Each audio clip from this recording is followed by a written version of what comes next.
Pois é, e além dessas críticas que Mauro Vieira, o chanceler brasileiro, fez, críticas duras em relação à atuação coletiva do Conselho de Segurança da ONU, ele foi muito incisivo ao criticar também 3 desses membros permanentes, Rússia, China e Estados Unidos, pela condução dessas votações de resoluções que tentam seguir para um cessar-fogo ou para uma pausa humanitária, para uma trégua humanitária. Ele disse, se referindo exatamente a esses 3 países, mas não tão diretamente: nós continuamos em um impasse em razão de divergências internas, particularmente entre alguns dos membros permanentes, e aí se direcionando aos 3. E graças ao uso persistente do Conselho para alcançar seus próprios propósitos, em vez de colocar a proteção de civis acima de tudo. Então, foram críticas muito duras, não só em relação à atuação do Conselho como um todo, mas também pela condução e pelo fato de dificultar a aprovação de uma resolução por parte desses 3 países que estão em lados opostos. De um lado, Estados Unidos, do outro, Rússia e China, em relação a essa guerra no Oriente Médio. Enquanto isso, a situação em Gaza continua muito preocupante. A Organização das Nações Unidas, a ONU, reforçou que a retirada de pacientes dos hospitais é impossível em meio aos bombardeios. A Beatriz Manfredini vai trazer informações ao vivo para a gente. Manfredini, bom dia para você, porque Israel segue muito decidido a levar qualquer civil que esteja ainda na parte norte da faixa de Gaza para a parte sul.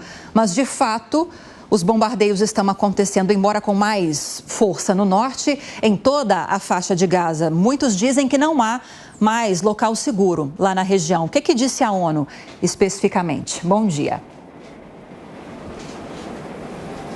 Oi, Lívia, bom dia para você também, para o Colombo, para todos que nos ouvem e nos assistem aqui no Jornal da Manhã. A ONU diz que vem recebendo repetidas ordens de evacuação nesses hospitais localizados na faixa de Gaza, mas que é impossível retirar as pessoas de lá.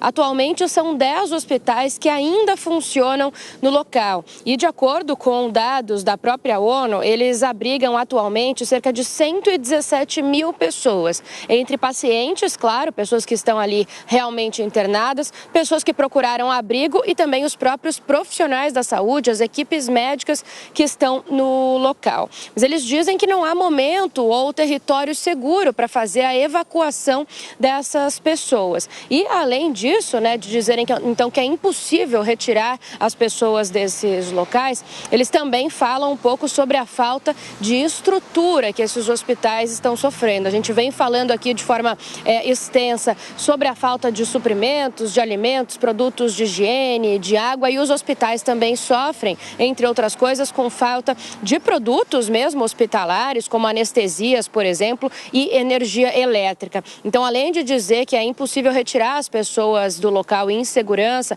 a ONU também fala um pouco sobre a situação precária desses hospitais que abrigam 117 mil pessoas, como a gente comentou. É interessante a gente dizer, por exemplo, que eles fazem uma ressalva, fizeram um destaque aqui nesse texto divulgado agora há pouco sobre as gestantes. Disseram o seguinte: olha, que várias cesarianas de emergência estão sendo realizadas sem anestesia em meio à escassez desses produtos, e também muitos partos têm que ser realizados de forma prematura, também sem a mínima condição. Mas por enquanto, portanto, Lívia, não há expectativa de que essas pessoas consigam sair, consigam chegar em um local mais apropriado. Pois é, essa é a principal preocupação de grande parte da comunidade internacional em solucionar essa crise humanitária. Há um reconhecimento, Beatriz Manfredini, até pelos Estados Unidos, pela França, por outros países, sobre essa necessidade, não só o direito, mas necessidade de Israel se autodefender